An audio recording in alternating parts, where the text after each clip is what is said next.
Dalam Bapa dan Putra dan Roh Kudus, amin. Allah Bapa di surga, kami percaya Engkau memberikan gembala yang terindah dan terbaik bagi dunia. Memang Putramu sendiri adalah gembala agung, dan banyak gembala-gembala di dunia ini yang perlu Kau panggil untuk menjadi pembimbing penuntun kami, yang memberikan hidupnya, nyawanya kepada kami semua. Tumbuhkanlah ya Bapa, bangkitlah ya Bapa, gembala-gembala yang terbaik dalam gereja kami masing-masing. Terpujilah nama-Mu kini dan sepanjang segala masa. Amin. Saudara, pada tanggal 4 Mei hari Senin, bacaan Injil masih berkisar tentang gembala yang baik yang memberikan nyawanya bagi kita semua. Apakah para pastor, para gembala memberikan nyawanya untuk umatnya? Mungkin ya, mungkin juga, mungkin sebagian. Apakah totalitas pemberian diri itu? Ya, ada banyak pastor yang baik yang memberikan hidupnya seluruhnya kepada gembala, kepada umatnya. Ya, totalitasnya. Tapi saya ingin, kenapa muncul dalam pikiran, dalam refleksi tadi, saya melihat dalam diri Musa. Musa bagaimana dengan begitu sulit dan beratnya ketika dia dipanggil untuk menjadi gembala bangsa Israel, menuntun bangsa Israel keluar dari Mesir ke tanah terjanji. Begitu berat, begitu sulitnya. Dia bukan orang yang pandai bicara. Tapi dalam penampakan di Gunung Sinai, ya, dia meragukan kemampuan dan daya-dayanya. Dia harus berhadapan dengan Firaun, berkali-kali minta dan berkali-kali minta sampai terjadi peperangan dengan Tulah dan dukun-dukunnya Mesir. Ya, tapi dengan tongkatnya Musa semua dapat dihancurkan. Ya, sampai Raja Firaun dikeraskan hatinya. Ya, lalu mereka harus pergi keluar tergesa-gesa supaya ya, anak sulung Mesir dibunuh dan seterusnya. Lalu harus berhadapan dengan laut yang harus terbelah. Bagaimana itu? Sesuatu yang tak terbayangkan bagi saya, sulit banget. Tapi dia gembala. Ketika harus membawa bangsa Israel di padang gurun, bagaimana mereka makanannya itu dari mana? Gak mungkin menanam padi, menanam gandum dan seterusnya. Yang terbawa tersisa itu pun tersisa. Sehingga orang Israel mengeluh. Ya, mengeluh. Kami dapat makan apa? Justru dalam keadaan seperti itu Tuhan datang lagi. Musa berdoa, Tuhan, bantu bangsa kami ini yang sudah mengeluh ingin kembali lagi ke Mesir. Lalu Tuhan memberikan mana, memberikan burung untuk sebagai daging. Ya, mana itu dikirim dari surga pagi hari untuk makan.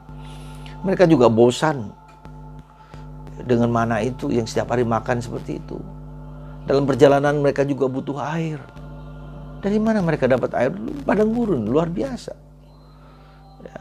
Lalu ketika di Sinai, Tuhan memberikan 10 perintah Allah kepada bangsa Israel. Tapi kemudian ketika mereka mudah berpaling kepada patung buatan tangan mereka sendiri yang terbuat dari emas yang diambil dari para umat di sana. Musa marah. Kemudian hancurkan orang-orang Israel ini oleh Tuhan. Tapi Musa mohon kepada Tuhan, jangan Tuhan. Jangan permalukan bangsa ini. Kalau mereka mati semua seperti apa? Seperti apa? Orang Mesir akan menertawakan, lihat Musa perjalanan semua mati di padang gurun. Suatu perjalanan yang rumit, yang kompleks, yang pedih dan seterusnya. 40 tahun dari Mesir menuju tanah terjanji. Dan Musa juga dihukum karena sedikit tidak percaya kepada Tuhan. Maka yang sebetulnya Musa sudah hampir masuk ke daerah perbatasan antara Mesir dan Israel, tanah terjanji. Tapi dia putar lagi keliling sampai ke Yordan 40 tahun. Dan Musa tidak diizinkan masuk ke dalam tanah terjanji. Kenapa muncul dalam benak saya seorang Musa yang luar biasa, seorang Musa yang mengeluh kepada Tuhan, jangan, ini umatmu Tuhan. Begitu cintanya dia kepada bangsa Israel, kepada orang yang tegar tengkuk ini. Dia bersama mereka dalam jatuh dan bangun, dalam kesulitan, dalam apapun. Saya sangat luar biasa. Bagaimana kita, bagaimana Anda, bagaimana saya sebagai pastor? Saudaraku yang terkasih dalam Kristus, sekali lagi muncul dalam benak saya Musa tadi, ya.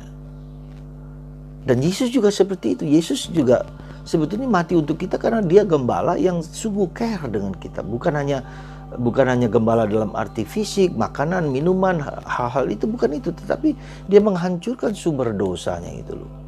Gembala Yesus sebagai gembala itu menghancurkan sumber dosa, yaitu maut, itu dihancurkan dengan dirinya sendiri dikorbankan. Nah, demikian juga dengan kita sebagai gembala, bagaimana kita dapat menghancurkan katakanlah sumber dosa, sumber kedegilan hati kita, ya, kedegilan hati manusia.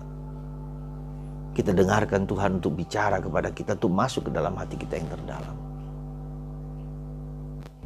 Saudaraku yang terkasih, Tuhanlah gembalaku, aku tak akan berkekurangan. Ia membaringkan daku di padang rumput yang hijau. Daud mengalami seperti ini karena dia sudah tahu dia di padang gurun, karena dia menggembalakan domba-dombanya malam hari sendirian. Dia harus bergulat dengan singa yang mau memakan domba-dombanya.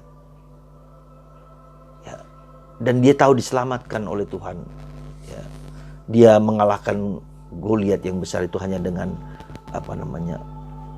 batu, yaitu dengan iman itu. Kena kepalanya di sini, mati si Goliat. Ya Tuhan, saudaraku yang terkasih, mari saya hanya mengajak Anda ya untuk masuk ke kedalaman diri kita, supaya dalam kedalaman itu kita bertemu dengan Tuhan sendiri sebagai Sang Gembala Agung. Kita dengarkan gembala-gembala kita, lalu kita perhatikan apa yang sebetulnya diminta, supaya kita berani mendilit, ya, membuang banyak-banyak hal yang gak perlu, lalu menjadi kosong, menjadi tidak berharga kita buang, kita bersihkan, dan kita mencari mana yang paling esensial dalam diri kita. Saudaraku yang terkasih, bacaan Injil tentang gembala ini, mari kita tetap doakan juga para pastor kita, para gembala kita yang penuh kelemahan, penuh keterbatasan, penuh kerapuhan. Tanpa doa Anda, kami semua tidak ada artinya.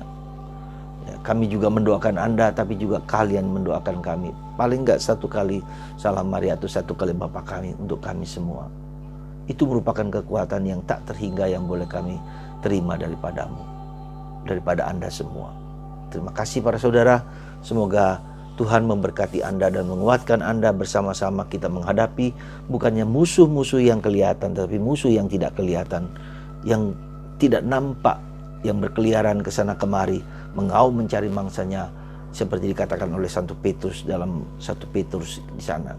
Musuh kita adalah musuh yang tidak kelihatan, yang mengaum-ngaum mencari mangsanya, dimanapun dia bisa menerkam kita.